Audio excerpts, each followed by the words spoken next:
नमस्कार। अध्ययन अड्डा यूट्यूब चैनल पर मैं दुष्यंत सिंह एक बार फिर से आप सभी लोगों का बहुत बहुत स्वागत करता हूं, इस उम्मीद के साथ कि आप सभी अच्छे होंगे, स्वस्थ होंगे, आपकी पढ़ाई लिखाई भी बहुत अच्छी तरीके से चल रही होगी। इस क्लास में हम डिस्कस करने वाले हैं फाइनेंशियल ईयर 2021-22 के लिए उत्तर प्रदेश के बजट को। हालांकि ये बजट थोड़ा सा पहले आ चुका था, 22 फरवरी 2021 को इसको पेश किया गया था और आई होप आप में से बहुत सारे लोगों ने इस बजट को पढ़ा भी होगा।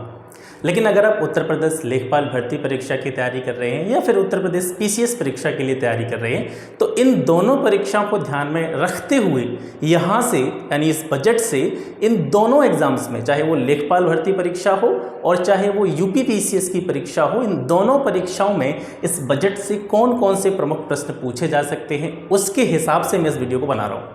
क्योंकि चाहे दोनों परीक्षाओं की आप बात करें, चाहे आप लेखपाल परीक्षा की बात करें या यूपी पीसीएस परीक्षा की बात करें, दोनों में ही योजनाओं से काफ़ी सारे प्रश्न पूछे जाते हैं। जो भी गवर्नमेंट की पॉलिसीज़ होती हैं उनसे इन दोनों परीक्षाओं में लगातार प्रश्न पूछे जाते हैं। और यूपी लेखपाल का जो ग्राम समाज वाला सेक्शन है उसमें तो योजनाओं की भरमार है। मोस्टली क्वेश्चंस जो होते हैं वो योजनाओं से रखे जाते हैं। तो इसमें जनरली हम बात करेंगे कि 2021-22 के बजट में किस क्षेत्र को कितना जो है फंड मिला, इसके साथ साथ जो भी गवर्नमेंट की पॉलिसी है, स्टेट गवर्नमेंट की जो भी पॉलिसी है, किस पॉलिसी के लिए या किस कार्यक्रम के लिए कितना कितना बजट, इस जो बजट आया है 2021-22 का, इसमें कितना कितना फंड उन सभी योजनाओं के लिए, उन सभी कार्यक्रमों के लिए जारी किया गया, या फिर ऐसी कोई सेंट्रल गवर्नमेंट की भी जो पॉलिसी हैं जो कि राज्य में चल रही हैं उनके लिए राज्य ने कितना फंड इसमें रिलीज किया है, इन सभी चीज़ों को इस वीडियो में हम देखेंगे। तो ध्यान से इसको देखना है। योजनाओं को तो इसमें कवर करेंगे ही करेंगे, योजनाओं के लिए कितना फंड जारी किया है इन सभी आंकड़ों को इसमें देखेंगे। इसके साथ साथ कुछ और भी महत्वपूर्ण प्रश्न आपको इस वीडियो से मिल जाएंगे। ठीक है, तो वीडियो में बने रहिए, वीडियो को पूरा देखिएगा। जब तक आप पूरा नहीं देखेंगे चीज़ें आपको समझ में नहीं आएंगी। ठीक है, तो सबसे पहले स्टार्ट करते हैं कि ये जो बजट था 2021-22 के लिए यूपी का, ये कब पेश किया गया था, प्रस्तुति इसकी कब हुई थी। तो 22 फरवरी 2021 को इस बजट को पेश किया गया था। और किसने पेश किया था? जो हमारे स्टेट के फाइनेंस मिनिस्टर हैं श्री सुरेश कुमार खन्ना। ठीक है, सुरेश कुमार खन्ना ने 22 फरवरी 2021 को इस बजट को 2021-22 वित्तीय वर्ष के लिए पेश किया था। इस बजट की जो सबसे प्रमुख विशेषता है वो ये है कि ये जो बजट है यह पहला ऐसा बजट है उत्तर प्रदेश का जो पेपरलेस है। ठीक है, पेपरलेस का मतलब है इसको डिजिटली जारी किया गया है। ठीक है, ये पेपरलेस बजट है और ये कह सकते हैं कि जो भी यूपी के अब तक के बजट हुए हैं उन सभी में सबसे बड़ा बजट है। ठीक है, biggest budget of Uttar Pradesh. ये सारी चीज़ें यहाँ से आपकी क्लियर हो गई।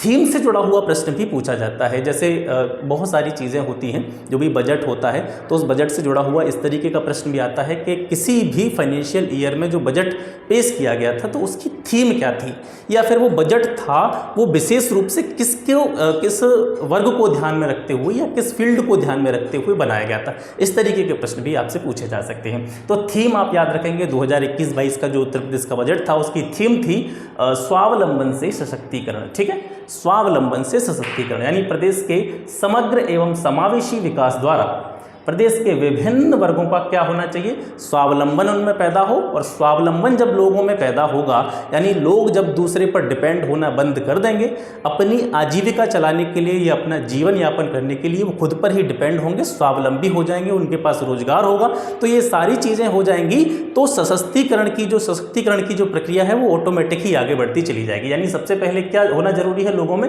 स्वावलंबन, लोगों का स्वावलंबी होना जरूरी है, यानी दूसरों पर डिपेंड नहीं रहना है, अपना खुद का रोजगार करना है, अपना जो भी अपनी आजीविका है उसको चलाने के लिए हमको प्रयास करने हैं। तो ऐसे स्वावलंबी प्रक्रिया से सशक्तिकरण की तरफ कदम उठाने का जो कार्य किया गया था इस बजट में किया गया था। ठीक है, तो जिसकी जो थीम है आप याद रखेंगे उत्तर प्रदेश के बजट की, वो है स्वावलंबन से सशक्तिकरण।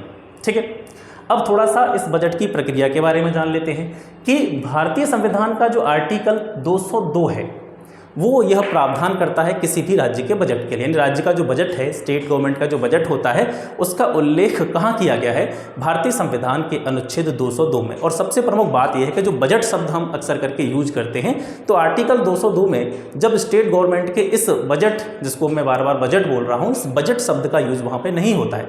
इसके लिए संविधान में जो शब्द यूज किया जाता है वो होता है आपका जो वार्षिक वित्तीय विवरण, उसको क्या कहते हैं संविधान की भाषा में, उसको कहा जाता है वार्षिक वित्तीय विवरण। इस वार्षिक वित्तीय विवरण में क्या होता है, जो भी फाइनेंशियल ईयर होता है, जो भी वित्तीय वर्ष होता है, तो एक वित्तीय वर्ष में जो भी राज्य सरकार है उसकी अनुमानित कितनी प्राप्ति है, मतलब राजस्व की कितनी प्राप्ति हुई और कितना व्यय उसने किया, इन सभी चीज़ों का जो विवरण है इसमें होता है। और इसी को क्या कहते हैं, संविधान की भाषा में इसको वार्षिक वित्तीय विवरण कहते हैं और सामान्य बोलचाल की भाषा में हम इसको क्या देते हैं नाम, बजट नाम इसको हम देते हैं। ठीक है, अब कुछ प्रमुख पॉइंट यहाँ से देखिए, ये कुछ पिछले वित्तीय वर्ष हैं। जैसे वित्तीय वर्ष 2017-18 के लिए जो बजट जारी किया गया था वो किस वर्ग को ध्यान में रखते हुए जारी किया गया था, या हम कह सकते हैं कि 2017-18 का जो वित्तीय वर्ष था उसका बजट किस पर केंद्रित था, तो वो किसानों पर केंद्रित था। ठीक है, इस तरीके के प्रश्न आपसे पूछे जा सकते हैं। मैंने वो है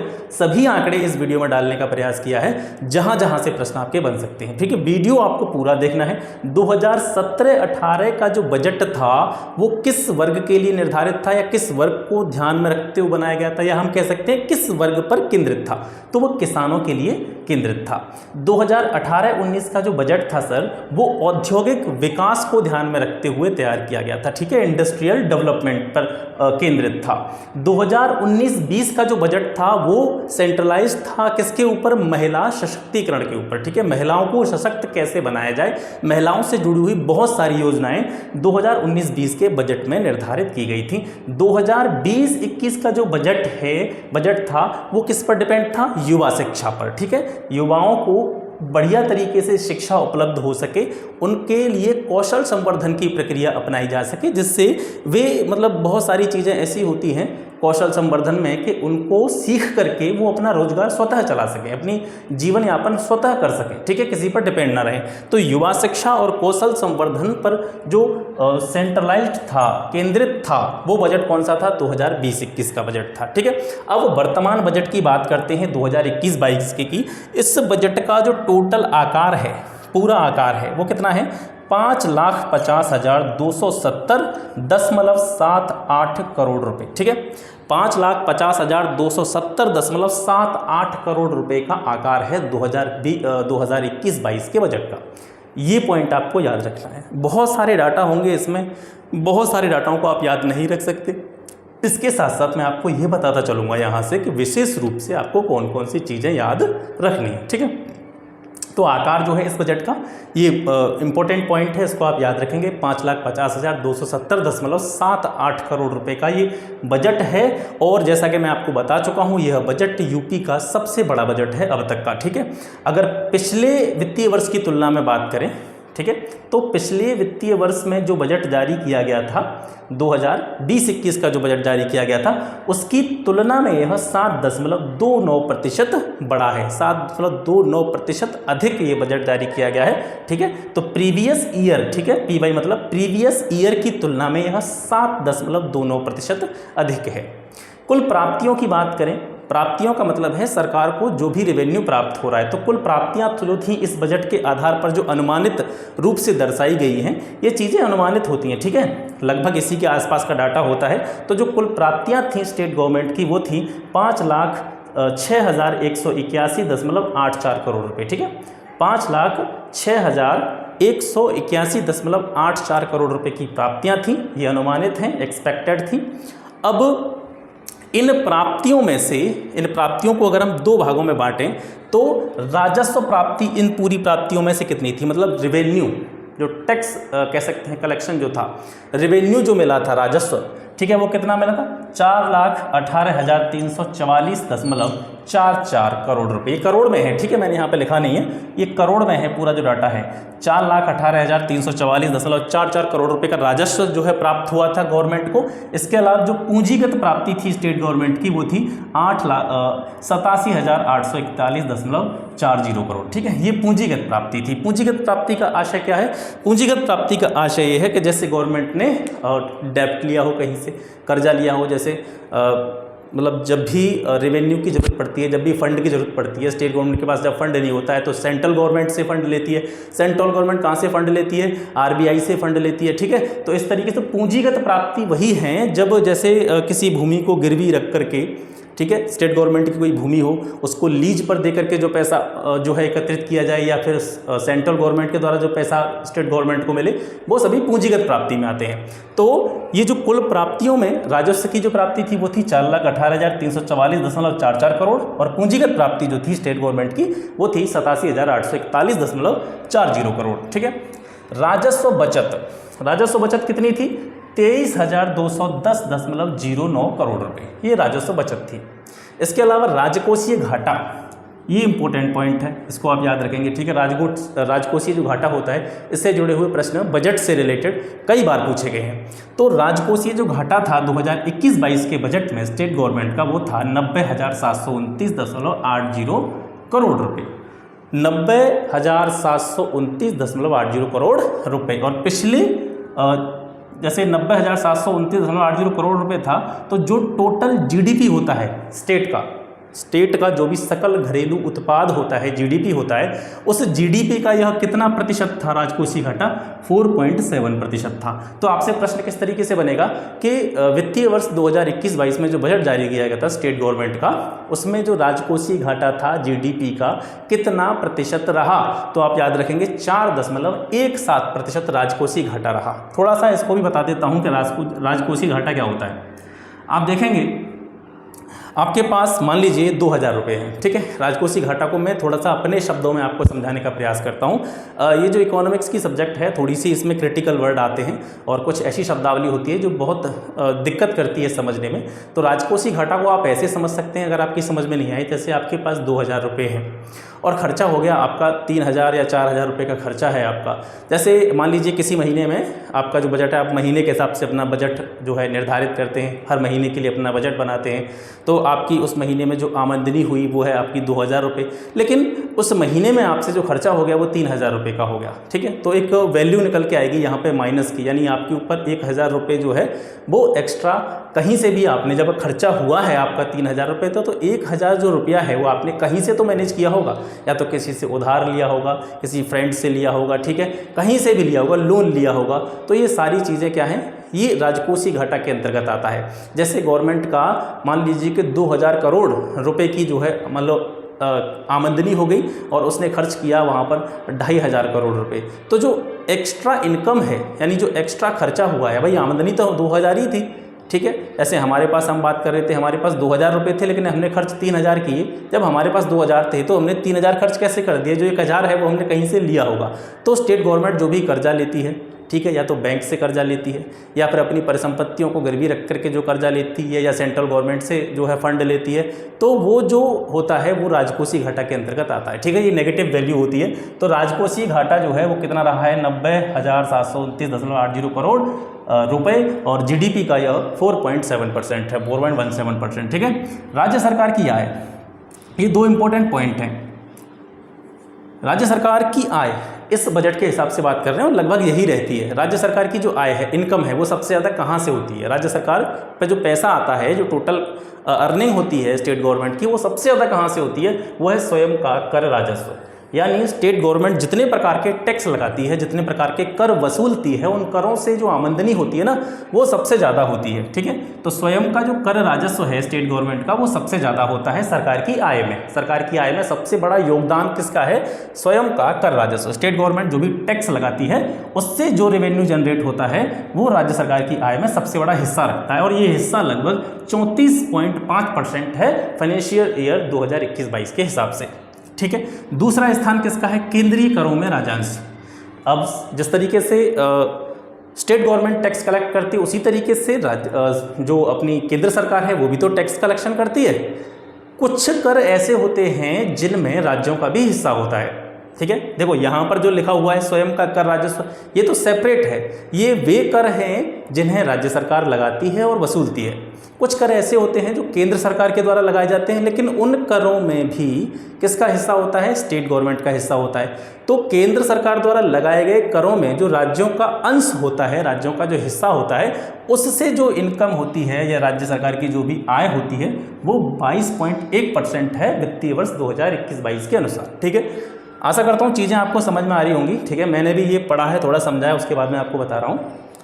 और आप सभी लोग मुझसे जुड़े हुए हैं तो पता है आपको, मैं चीज़ों को थोड़ा सा समझने की कोशिश करता हूँ पहले, फिर जितना भी अच्छा संभव तरीका हो सकता है उस तरीके से मैं आपको समझाने का प्रयास करता हूँ। तो प्रश्न आप यहाँ से कैसे बनाएंगे कि राज्य सरकार की आय का सबसे बड़ा स्रोत क्या है, इस तरीके से प्रश्न बनेगा। राज्य सरकार की आय का सबसे बड़ा स्रोत क्या है, तो स्वयं का कर राजस्व, ठीक है। दूसरा स्थान है इसमें केंद्रीय करों में राज्यों का हिस्सा, और तीसरे नंबर पर आता है सेंट्रल गवर्नमेंट से जो भी उधारी के तौर पर या अनुदान के रूप में जो सहायता स्टेट गवर्नमेंट को मिलती है वो 16.2% है। तो सबसे ज़्यादा जो रेवेन्यू आता है राज्य सरकार के पास वो कर राजस्व से आता है, खुद के कर राजस्व थे। दूसरा स्थान पर जो राजस्व आता है वो आता है सेंट्रल गवर्नमेंट के द्वारा लगाए गए जो टैक्स हैं उनमें जो राज्यों का जो भी पार्ट होता है उससे आता है, और तीसरे स्थान पर आता है सेंट्रल गवर्नमेंट जो भी अनुदान के रूप में सहायता देती है स्टेट गवर्नमेंट को, वो तीसरे स्थान पर आता है। ये तो हो गया इनकम का सोर्स, ठीक है। अब राज्य सरकार जो खर्च करती है सबसे ज़्यादा कहाँ पर खर्च करती है, तो राज्य सरकार का जो सबसे ज़्यादा खर्चा होता है वो होता है पूंजीगत व्यय में, ठीक है। पूंजीगत परिव्यय में राज्य सरकार अपने टोटल रेवेन्यू का लगभग 21% खर्च करती है 2021-22 के अनुसार। मैं जो भी बोल रहा हूं वो आप ये दिमाग में फिक्स कर लें बिल्कुल कि मैं 2021-22 के आंकड़े बोल रहा हूं आपसे, ठीक है। तो 2021-22 के आंकड़ों के अनुसार राज्य सरकार का जो व्यय है वो सबसे ज़्यादा व्यय किस फील्ड से है, वो है पूंजीगत परिव्यय में। लगभग 21% पैसा पूंजीगत परिव्यय में इसका खर्च हुआ है। पूंजीगत परिव्यय जैसे हमने पूंजीगत प्राप्ति के बारे में बताया था, तो जहाँ से पूंजीगत प्राप्ति होती है वहीं से उसको लौटाना भी तो होता है, जिससे आप लोग उसको लौटाओगे भी तो सही। तो वहीं पर यानी जो भी कर्जा वगैरह होता है स्टेट गवर्नमेंट पे या फिर जिससे भी पैसा उधार लिया जाता है, ठीक है, तो उन सभी को लौटाना जो होता है उनको जब रिपे करते हैं वो पूंजीगत परिव्यय में आता है। तो पूंजीगत परिव्यय में 21% पैसा। इसके अलावा दूसरा जो सबसे बड़ा हिस्सा राज्य सरकार का खर्चा होता है वो किस में होता है, जो भी हमारे स्टेट गवर्नमेंट के जो एम्प्लॉय होते हैं, सरकारी कर्मचारी होते हैं, उनके वेतन के रूप में, ठीक है। उनको जो सैलरी दी जाती है उसमें राज्य सरकार का लगभग 13.7% जो पैसा है वो चला जाता है। तीसरा स्थान इसमें अगर देखें तो तीसरा स्थान होता है जो भी सहायता प्राप्त सरकार के द्वारा, सरकारी नहीं कह सकते उनको पूरी तरह से, जो राज्य सरकार के द्वारा अनुदान, जैसे राज्य सरकार द्वारा जिन चीज़ों को अनुदान दिया जाता है या राज्य सरकार के द्वारा जिन चीज़ों को सहायता दी जाती है वो सहायता प्राप्त जो संस्थान हैं या सहायता प्राप्त जो भी विभाग हैं, ठीक है, उनके कर्मचारियों को जो वेतन दिया जाता है उसका स्थान तीसरे स्थान पर आता है। वो लगभग आपका 13% के समथिंग होता है, ठीक है। अब इसके बाद में इस बजट में आत्मनिर्भर उत्तर प्रदेश की बात की गई है, और आत्मनिर्भर उत्तर प्रदेश को कैसे बनाया जाएगा, उस आत्मनिर्भर उत्तर प्रदेश के 4 स्तंभों के बारे में बताया गया। प्रश्न यहाँ से बन सकता है, ये मोस्ट इंपॉर्टेंट पॉइंट है, ठीक है। आत्मनिर्भर उत्तर प्रदेश के 4 स्तंभ, हमारा जो यूपी है, उत्तर प्रदेश है, वो आत्मनिर्भर कैसे बनेगा, तो उसके लिए 4 स्तंभ या 4 उसके पोर्शन या 4 पार्ट निर्धारित किए गए जिस पर हमको काम करना है, जिस पर गवर्नमेंट को काम करना है, जिसके द्वारा जो है इस उत्तर प्रदेश को आत्मनिर्भर बनाया जा सके। तो वो 4 स्तंभ कौन से हैं? अवस्थापना विकास, ठीक है, दूसरा है जन स्वास्थ्य, तीसरा है मानव संपदा एवं सामाजिक सांस्कृतिक विकास, और चौथा है कृषि एवं संबद्ध क्रियाकलापों का विकास। ये 4 स्तंभ हैं जिनको ध्यान में रखते हुए, जिनको बेस बनाते हुए उत्तर प्रदेश को आत्मनिर्भर बनाने की दिशा में कार्य किए जा रहे हैं। तो सबसे पहले आप इसका लीजिए स्क्रीनशॉट, फिर आगे की चीज़ों की तरफ बढ़ते हैं। अब इसके बाद देख लेते हैं कि इस बजट में अलग अलग वर्गों जैसे किसानों के लिए, महिलाओं के लिए, श्रमिकों के लिए, युवाओं के लिए या स्वास्थ्य के क्षेत्र में कौन कौन सी प्रमुख योजनाएं चलाई गई हैं, कौन कौन से प्रमुख कार्यक्रम चलाए गए थे, और इन सभी योजनाओं या कार्यक्रमों के लिए कितना ग्रांट इस बजट में गवर्नमेंट के द्वारा दिया गया है या इसका निर्धारण किया गया है, इसके बारे में देख लेते हैं, ठीक है। तो सबसे पहले हम किसानों की बात करते हैं। तो किसानों के संबंध में बात करें, सबसे पहला लक्ष्य इस बजट में किसानों के प्रति ये रखा गया था कि 2022 तक जो किसान भाई हैं उनकी जो इनकम है वो दोगुनी हो जाए, ये लक्ष्य इसमें रखा गया था। इसके अलावा पीएम किसान सम्मान निधि योजना के अंतर्गत प्रदेश के लगभग 2,40,00,000 किसानों को जो धनराशि का भुगतान करने का निर्णय लिया गया है वो है 27,123 करोड़ रुपए, ठीक है। 27,123 करोड़ रुपए की धनराशि लगभग 2,40,00,000 किसानों को दी जानी है। किस योजना के तहत? पीएम किसान सम्मान निधि योजना के तहत, ठीक है। योजना के बारे में हम पहले डिस्कस कर चुके हैं, तो योजना को हम यहाँ पे डिस्कस नहीं करेंगे। फाइनेंशियल ईयर 2021-22 से, यानी इस वित्तीय वर्ष से आत्मनिर्भर कृषक समन्वित विकास योजना का क्रियान्वयन किया जाएगा। मतलब ये जो योजना है जिसका आप नाम देख रहे हैं, आत्मनिर्भर कृषक समन्वित विकास योजना, इसका क्रियान्वयन इस वित्तीय वर्ष यानी 2021-22 से किया जाना है। और इस योजना के लिए जो फंड निर्धारित किया गया है वो है 100 करोड़ रुपए का, ठीक है। मुख्यमंत्री कृषक दुर्घटना कल्याण योजना के अंतर्गत जो बजट निर्धारित किया गया है वो है 600 करोड़। 2021-22 के बजट में मुख्यमंत्री कृषक दुर्घटना कल्याण योजना को जो पैसा मिला है, यानी जो इस योजना में खर्च किया जाएगा वो पैसा है 600 करोड़ रुपया। ठीक है। पीएम किसान ऊर्जा सुरक्षा एवं उत्थान महाअभियान योजना के तहत सोलर पंपों की स्थापना करने की व्यवस्था, सोलर पंप लगाने की व्यवस्था इस बजट में की गई है। और 2021-22 के वित्तीय वर्ष में देखें तो जो टारगेट रखा गया है सोलर पंपों का, वो लगभग 15,000 सोलर पंपों की स्थापना का लक्ष्य वित्तीय वर्ष 2021-22 के बजट में रखा गया है। ठीक है। महिलाओं के लिए देख लेते हैं। महिला सशक्तिकरण की दिशा में 1 अप्रैल 2019 से कन्या सुमंगला योजना जो है चालू की गई है। ठीक है। कन्या सुमंगला योजना के बारे में हम वीडियो में बात कर चुके हैं। ठीक है। मुख्यमंत्री सामूहिक विवाह योजना का भी जिक्र इस बजट में किया गया है और इस योजना के क्रियान्वयन के लिए जो बजट निर्धारित किया गया है वो 250 करोड़ रुपए का बजट निर्धारित किया गया है। ठीक है। इसके अलावा जो पुष्टाहार कार्यक्रम है, पुष्टाहार कार्यक्रम के लिए 4,094 करोड़ रुपए। इसके अलावा राष्ट्रीय पोषण अभियान के लिए 415 करोड़ रुपए का बजट इसमें निर्धारित किया गया है। महिला सामर्थ्य योजना चालू की गई है इसी वित्तीय वर्ष। महिला सामर्थ्य योजना क्या है? जो भी महिला दुग्ध उत्पादक हैं, ठीक है, दुग्ध उत्पादन का कार्य यानी पशुपालन जो महिलाओं के द्वारा किया जा रहा है, दुग्ध का उत्पादन किया जा रहा है, तो उनके स्वयं सहायता समूह होते हैं। ठीक है। और उन स्वयं सहायता समूहों की आजीविका यानी जो इनकम है उनकी वृद्धि के लिए, इसके अलावा इन स्वयं सहायता समूहों के संवर्धन के लिए वित्तीय वर्ष 2021-22 के बजट में 200 करोड़ रुपए की व्यवस्था की गई है। 200 करोड़ रुपए इस योजना के तहत खर्च किए जाने हैं। इसके अलावा निराश्रित महिला पेंशन योजना के लाभार्थियों को 500 रुपये प्रतिमाह भुगतान करने की व्यवस्था इस बजट में की गई है। इस बजट में ये भी कहा गया है कि जगह जगह पर यानी जहाँ जहाँ सरकार उचित समझेगी उस जगह पर महिला शक्ति केंद्रों की स्थापना की जाएगी और महिला शक्ति केंद्रों की स्थापना के लिए 32 करोड़ का जो है ग्रांट इसमें जारी किया गया है। मुख्यमंत्री सक्षम सुपोषण योजना, ठीक है, इस योजना को भी हम पढ़ चुके हैं। मुख्यमंत्री सक्षम सुपोषण योजना के लिए 100 करोड़ रुपए का जो है बजट निर्धारित किया गया है। इसके अलावा जो अन्य पिछड़ा वर्ग के जो भी निर्धन व्यक्ति होते हैं और जो भी अपने पुत्रियों की, जो भी उनकी बेटियां होती हैं, पुत्रियां होती हैं, उनकी शादी करने के लिए वो समर्थ नहीं है, उनके पास इतना धन नहीं है कि वो अपनी बेटियों की शादी कर सके, तो इसके लिए भी इस बजट में एक प्रावधान किया गया है कि जो भी अन्य पिछड़ा वर्ग के व्यक्ति हैं, निर्धन व्यक्ति हैं, उनकी पुत्री की शादी के लिए एक अनुदान जो है गवर्नमेंट ने जारी किया है। वो अनुदान है 150 करोड़ रुपए। ये जो पैसा होगा ये कहाँ खर्च किया जाएगा? ये पैसा खर्च किया जाएगा जो अन्य पिछड़ा वर्ग के व्यक्ति हैं जो अपनी पुत्रियों की शादी करने के लिए सक्षम नहीं है और उनकी शादी के लिए गवर्नमेंट के द्वारा जो है हेल्प की जाएगी। ठीक है। तो इसका 150 करोड़ रुपए का बजट इसमें निर्धारित किया गया। युवाओं के लिए देखें तो अभ्युदय योजना सबको पता होगा। प्रश्न ये जो है पिछले लेखपाल एग्जाम तो अभी होगा, इससे पहले जो पेपर हुए हैं 1-2 पेपर में ये प्रश्न पूछा गया था कि अभ्युदय योजना किससे संबंधित है। ठीक है। तो अभ्युदय योजना जो है फ्री कोचिंग से संबंधित है। ठीक है, निःशुल्क कोचिंग से संबंधित है। करियर काउंसलिंग कार्यक्रम चालू किए जाएंगे, किसके लिए? युवाओं के लिए। इनका प्रमुख उद्देश्य क्या होगा? जो युवाओं को रोजगार के अवसर उपलब्ध कराना, इसके साथ साथ ऐसे प्रशिक्षण के बारे में उनको जानकारी देना जिससे उन्हें रोजगार मिल सके, यानी रोजगार परक प्रशिक्षण की उनको जानकारी देना। ठीक है। उसके लिए करियर काउंसलिंग कार्यक्रम चलाए जाएंगे। मेरठ में इंपॉर्टेंट क्वेश्चन है, मेरठ में नए स्पोर्ट विश्वविद्यालय की स्थापना प्रस्तावित है 2021-22 के बजट में। ये प्रस्तावित किया गया है, अभी बना नहीं है। ठीक है, केवल यहाँ पे प्रस्तावना दी गई है, प्रस्तावना दी गई तो बनाया भी जाएगा। मेरठ में एक नया खेल विश्वविद्यालय जो है स्थापित किया जाएगा। ठीक है। और वैसे भी आप जानते हैं कि जो मेरठ है वो खेल के सामान के लिए फेमस है, स्पोर्ट्स का हब माना जाता है मेरठ को, तो इसीलिए मेरठ में एक स्पोर्ट्स यूनिवर्सिटी की स्थापना का जो है लक्ष्य यहाँ पर रखा गया है। पिछड़े वर्ग के जो भी छात्र हैं उनके लिए जो छात्रवृत्ति मिलती है, ठीक है, छात्रवृत्ति योजना के लिए 829 करोड़ रुपए का बजट इस पूरे वित्तीय वर्ष में रखा गया है। इसके अलावा मदरसों के मॉडर्नाइजेशन के लिए, जो भी मदरसे होते हैं जहाँ पर जो मुस्लिम धर्म के लोग जो होते हैं वो प्रारंभिक शिक्षा प्राप्त करते हैं मदरसों में, तो मदरसों के मॉडर्नाइजेशन के लिए, आधुनिकीकरण के लिए जो यहाँ पर बजट की व्यवस्था की गई है वो है 479 करोड़ रुपया।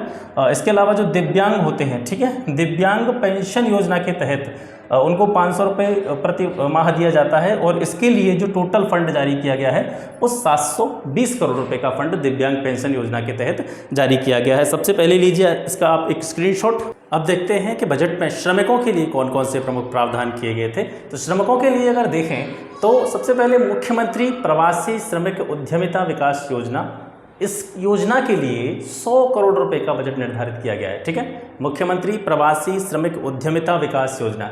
ये योजना किससे संबंधित है? जनरली आप देखे होंगे कि पिछले सालों में कोविड-19 ने बहुत परेशान किया है, तो कोविड के कारण ऐसे यूपी के ऐसे श्रमिक जो कि बाहर जैसे अदर स्टेट्स में किसी भी काम के लिए या अपने जीवन यापन के लिए जो भी काम कर रहे थे या कहीं पे भी मजदूरी कर रहे थे या कोई भी काम कर रहे थे, तो कोविड-19 के कारण उन्हें वापस से यहाँ पे आना पड़ा, वो बिना काम के हो गए, उनके पास किसी भी प्रकार का कोई एम्प्लॉयमेंट नहीं बचा। तो ऐसे लोगों को आर्थिक रूप से सहायता देने के लिए, इस तरीके की सहायता इनको देने के लिए कि जिससे कि ये अपना काम को स्टार्ट कर सकें और अपना रोजगार बना सकें, इसके लिए 100 करोड़ रुपए के बजट की व्यवस्था की गई है। मुख्यमंत्री दुर्घटना बीमा योजना के लिए जो है 12 करोड़ रुपए का इसमें बजट निर्धारित किया गया है। इसके अलावा पंजीकृत निर्माण श्रमिकों के बच्चे, उनको एजुकेशन जो है अच्छी तरीके से दी जा सके, इसके लिए जितने भी मंडल हैं यूपी के जो 18 मंडल हैं, उन 18 मंडलों में एक एक अटल आवासीय विद्यालय की स्थापना का लक्ष्य इस बजट में रखा गया है। ठीक है, जन स्वास्थ्य के लिए क्या क्या प्रावधान किए गए थे, हेल्थ सेक्टर में कौन कौन से इसमें लक्ष्य रखे गए हैं और कितना कितना फंड किस योजना के लिए जारी किया है। तो कोविड-19 जो टीकाकरण चल रहा है, ठीक है, यहाँ पर जैसे मोस्टली इस बजट को आने से पहले काफ़ी सारा टीकाकरण हम पहले कर चुके हैं, तो इस बजट में आगे के लिए जो भी टीकाकरण होना है, जो भी वैक्सीन वगैरह लगनी है कोविड-19 की, तो उस कोविड-19 के टीकाकरण के लिए आने वाले समय के लिए 50 करोड़ रुपए की व्यवस्था इसमें की गई है। इसके अलावा अटल बिहारी वाजपेयी चिकित्सा विश्वविद्यालय की स्थापना जो है प्रस्तावित है। कहाँ पे प्रस्तावित है? लखनऊ में प्रस्तावित है, और ये बहुत ही महत्वपूर्ण प्रश्न है, यहाँ से आ सकता है। ठीक है, आपसे पूछा जा सकता है कि लखनऊ में अटल बिहारी वाजपेयी चिकित्सा विश्वविद्यालय की स्थापना किस जिले में प्रस्तावित है?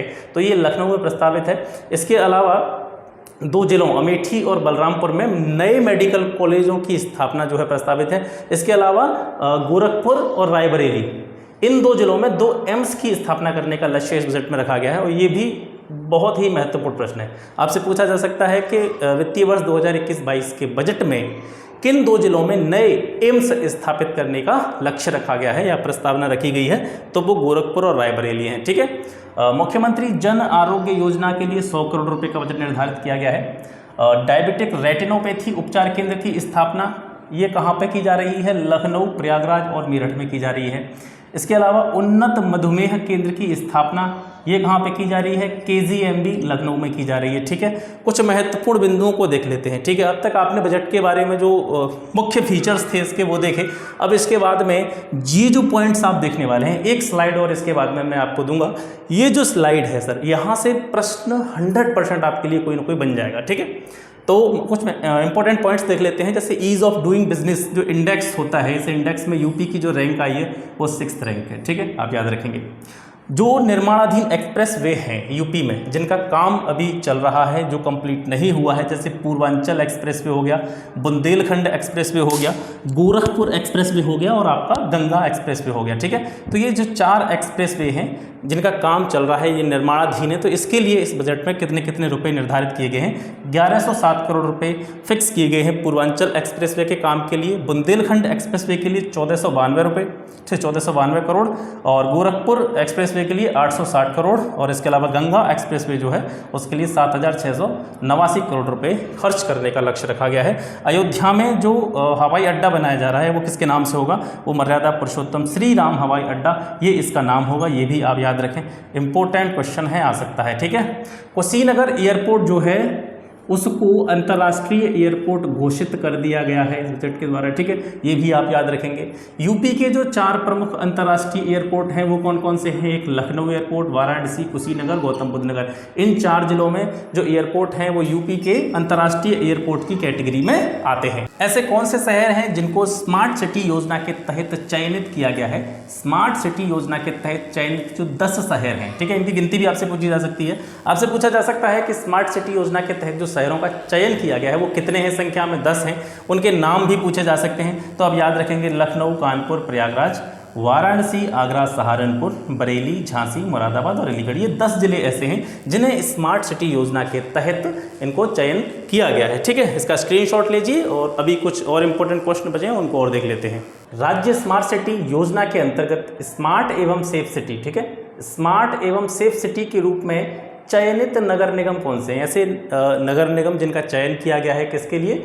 स्मार्ट एवं सेफ सिटी के रूप में जिनका चयन किया गया है। तो उन नगर निगमों के नाम हैं आपके वाराणसी, गाजियाबाद, अयोध्या, फिरोजाबाद, गोरखपुर, मथुरा, वृंदावन और शाहजहाँपुर। ठीक है, तो कुल मिलाकर के 8 नगर निगमों का चयन किया गया है किसके लिए? स्मार्ट एवं सेफ सिटी के रूप में। ठीक है, तो इनका नाम भी आपको याद रखना है, इसके साथ साथ आपको इनकी गिनती भी याद रखनी है। आपसे पूछा जा सकता है कि राज्य स्मार्ट सिटी योजना के अंतर्गत कितने नगर निगमों को स्मार्ट एवं सेफ सिटी योजना के रूप में या स्मार्ट एवं सेफ सिटी के रूप में चयन किया गया है? तो 8 ऐसे नगर निगम हैं। इसके अलावा लखनऊ में यूपी जनजातीय संग्रहालय और शाहजहांपुर में स्वतंत्रता संग्राम संग्रहालय प्रस्तावित हैं। ठीक है, इनका स्थापना इन स्थानों पर की जानी है। यूपी जनजातीय संग्रहालय की स्थापना लखनऊ में की जानी है, स्वतंत्रता संग्राम संग्रहालय की स्थापना जो है शाहजहांपुर में की जानी है, ये प्रस्तावित है।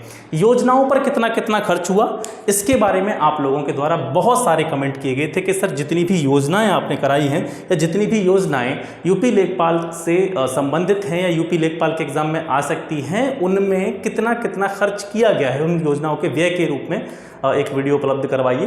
तो ये जो डाटा है आपका, ये आपके हिसाब से जो आपने कहा था ये आपके लिए है और महत्वपूर्ण भी है। ठीक है, तो सबसे पहले देख लेते हैं कि योजनाओं पर कितना कितना खर्च हुआ, उसके बाद में कुछ विभागों पर होने वाले खर्च के बारे में भी जानेंगे। तो योजनाओं की देखें तो सबसे पहले बात करें MDM के बारे में, मतलब मध्याह्न भोजन कार्यक्रम, मिड डे मील जो योजना है उस पर जो खर्चा किया गया है वो है 3406 करोड़ रुपये का जो है इस बजट में प्रावधान है। समग्र शिक्षा अभियान या सर्व शिक्षा अभियान SSA, ठीक है, इस पर जो बजट का प्रावधान किया गया 18,172 करोड़ रुपए। राष्ट्रीय ग्रामीण रोजगार गारंटी योजना जिसके अंतर्गत जो मनरेगा है वो चलता है, इसके लिए 5,548 करोड़ रुपए का प्रावधान किया गया है।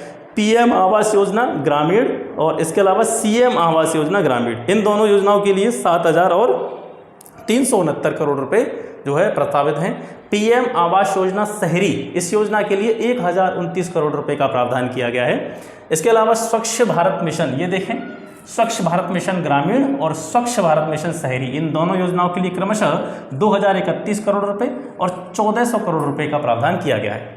राष्ट्रीय डिजिटल स्वास्थ्य मिशन की बात करें तो इसके लिए 23 करोड़ रुपए। PM मातृत्व वंदन योजना, इसके लिए 320 करोड़ रुपए। आयुष्मान भारत योजना के लिए 1,300 करोड़ रुपए। आयुष्मान भारत मुख्यमंत्री जन आरोग्य योजना, इसके लिए 142 करोड़ रुपए और राष्ट्रीय ग्रामीण स्वास्थ्य मिशन के लिए 5,395 करोड़ रुपए। वैसे तो बहुत सारी योजना है, लेकिन ये सारी योजना जो है ये महत्वपूर्ण है, इसलिए मैंने इनके नाम और उनके जितना जितना इनके लिए फंड जारी किया गया है या इस बजट में इनके लिए जितना खर्च करने का प्रावधान किया गया है, इनके नाम मैंने लिखे हैं। योजनाएं तो बहुत सारी हैं, अब देखिए पूरा 2 घंटे तक योजनाएं बढ़ाते रहो, ठीक है, योजनाओं के खर्चों के बारे में बताते रहो, इतनी सारी योजनाएं हैं, लेकिन जो योजनाएं आपके एग्जाम की दृष्टि से महत्वपूर्ण है और जहां से प्रश्न सबसे ज़्यादा पूछने की संभावना बनी रहती है, उनको मैंने यहाँ पे लिया है। ये तो योजनाओं का खर्च हो गया जो आपने भी देखा, ये योजनाओं का खर्च है। इसके बाद में कुछ डिपार्टमेंट हैं, ठीक है, ये जो डिपार्टमेंट हैं, बहुत सारे डिपार्टमेंट हैं जिनके लिए फंड आवंटित हुए होंगे, लेकिन 4 प्रमुख जो विभाग हैं या जो 4 प्रमुख क्षेत्र हैं, ये जो मेरी समझ से मुझे ऐसे लगे कि यहाँ से प्रश्न आपसे पूछा जा सकता है, तो मैंने इनको यहाँ पे लिखा है। ठीक है, तो एक ग्राम्य विकास विभाग हो गया आपका, समाज कल्याण एवं पोषण, ठीक है, स्वास्थ्य एवं परिवार कल्याण मंत्रालय और कृषि एवं संबद्ध क्षेत्र। ठीक है, तो इन विभागों पर या इन क्षेत्रों पर कितना कितना बजट इनके लिए निर्धारित किया गया उसको देख लेते हैं। ग्राम्य विकास की बात करें, और ये तो लेखपाल की दृष्टि से महत्वपूर्ण है क्योंकि आपकी सब्जेक्ट का नाम ही ग्राम्य विकास है। ठीक है, तो ग्राम्य विकास के लिए 19,265.04 करोड़ रुपए इसके लिए प्रस्तावित हैं। इसकी जितनी भी योजनाएं होंगी, इतना बजट इसलिए है क्योंकि ग्राम्य विकास है और ग्राम्य विकास की बहुत सारी योजनाएं होंगी भाई, केवल ग्राम्य विकास में एक आध योजना थोड़ी होगी, ग्राम्य विकास के अंतर्गत बहुत सारी योजनाएं चल रही होंगी, तो उन योजनाओं के लिए सभी के लिए मिलाकर के कुल मिलाकर के पूरे ग्राम्य विकास के लिए 19,265.04 करोड़ रुपये प्रस्तावित हैं। अगर देखा जाए लास्ट ईयर का जो अपना बजट था, प्रीवियस ईयर का जो भी बजट था, उसके हिसाब से इसमें 22.41% की कमी है। जो खर्चा यहाँ पे अभी किया जा रहा है पिछले वित्तीय वर्ष की अपेक्षा इसमें कमी आई है। समाज कल्याण एवं पोषण, इस पर 23,299.34 करोड़ रुपए खर्च किए जाने हैं। पिछले वित्तीय वर्ष की तुलना में यह 4.95% अधिक है। स्वास्थ्य एवं परिवार कल्याण मंत्रालय, ठीक है, स्वास्थ्य एवं परिवार कल्याण विभाग जो है, इस पर 23,671.74 करोड़ रुपए खर्च किए जाना प्रस्तावित है। पिछले वित्तीय वर्ष की तुलना में यह 5.79% अधिक है। कृषि एवं संबद्ध क्षेत्र की बात करें तो यहाँ भी जो खर्चा है पिछले वित्तीय वर्ष की अपेक्षा बढ़ाया गया है। 12,340.23 करोड़ रुपए इस विभाग के लिए रखे गए हैं या इस क्षेत्र के लिए रखे गए हैं। कृषि और कृषि से जुड़े हुए जितने भी कार्य हैं उनके लिए 12,340.23 करोड़ रुपए का खर्च किया जाना प्रस्तावित है। पिछले वित्तीय वर्ष की तुलना में इसमें भी 8.86% की वृद्धि हुई है। तो ये हो गया आज का सेशन। आज हमने उत्तर प्रदेश के बजट जो कि फाइनेंशियल ईयर 2021-22 के लिए था, इसके बारे में जाना। बहुत सारे इंपॉर्टेंट चीज़ें हमने आज यहाँ से सीखी। जितनी भी योजनाएं इसके बजट के अंतर्गत प्रारंभ की गई है, नई योजनाएं, उनके लिए कितना कितना फंड निर्धारित किया गया, इसके बारे में जाना। बहुत सारे इंपॉर्टेंट जो फैक्ट्स हैं आपको इस वीडियो से मिले होंगे और निश्चित रूप से आपके एग्जाम में ये बहुत ही हेल्पफुल होने वाली है। स्पेशली आप चाहे यूपी के किसी, वैसे तो जो बजट है यूपी का कोई भी एग्जाम हो, किसी भी एग्जाम की आप तैयारी कर रहे हैं तो सभी के लिए इंपॉर्टेंट है। लेकिन इसमें से जो मैंने ज़्यादातर योजनाओं को यहाँ पर मैंने समेटने का प्रयास किया, योजनाओं में जो भी खर्चा हुआ है या खर्चा किया जाना प्रस्तावित है, उन सभी को मैंने यहाँ पर समेटने का प्रयास किया है। ये जो सेशन है ये मुख्य रूप से उत्तर प्रदेश लेखपाल भर्ती परीक्षा और यूपी पीसीएस की परीक्षा के लिए रामबाण सिद्ध होगा। और यहाँ से आप देखेंगे जब भी क्वेश्चन पेपर बनेगा, अगर योजनाओं से या फिर कह सकते हैं बजट से क्वेश्चन आएगा तो यहाँ से बिल्कुल 100% आपको क्वेश्चन देखने को मिलेगा। ठीक है, तो ऐसे ही इन्फॉर्मेटिव और एजुकेशनल वीडियोस आपको यहाँ से बिल्कुल फ्री ऑफ कॉस्ट मिलते रहेंगे। और चैनल को सपोर्ट करें। आज पहली बार कह रहा हूँ इस बात को, चैनल को सपोर्ट करें। वैसे आप लोगों का सपोर्ट काफ़ी है और आप लोगों के सपोर्ट की वजह से ही मैं आपके लिए काम कर रहा हूँ। ठीक है, बहुत बहुत धन्यवाद आपका। मिलते हैं आपसे फिर एक नए सेशन में एक नए टॉपिक के साथ में। तब तक के लिए नमस्कार, जय हिंद।